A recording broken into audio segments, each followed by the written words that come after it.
Nouvelle vidéo, travailler son drill sur le dégainé, d'accord?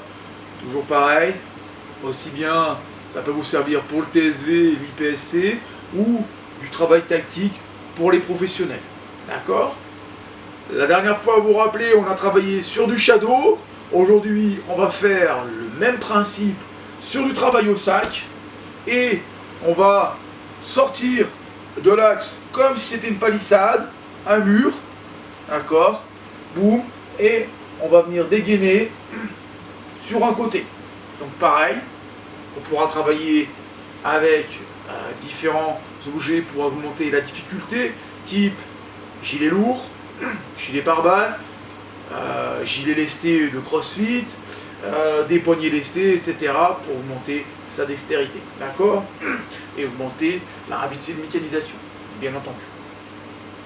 Quelles sont les possibilités? Donc on va travailler pareil, soit sur un enchaînement précis, et on va répéter toujours le même parce qu'on veut le mécaniser celui-là aussi, pas de problème.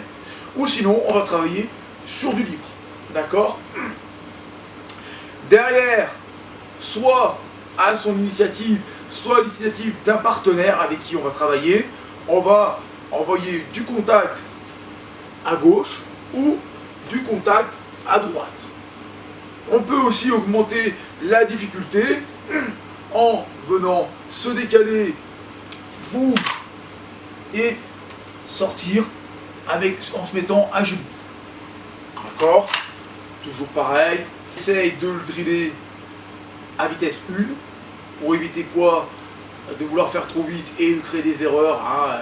Par exemple les chicken wings qu'on voit régulièrement, le doigt sur la queue de détente.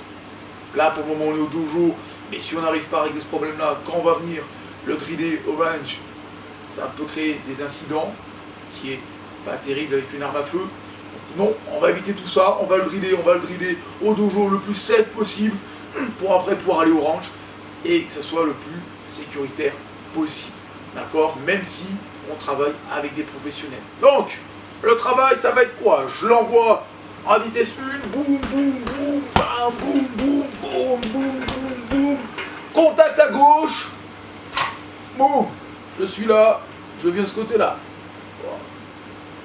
Vérifie qu'il n'y a rien, pareil, toujours mon partenaire ou pas, et on est reparti.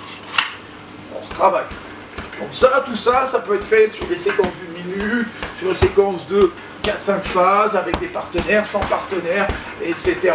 D'accord? Boum, boum, boum, et boum, boum, boum, etc. Contact à droite.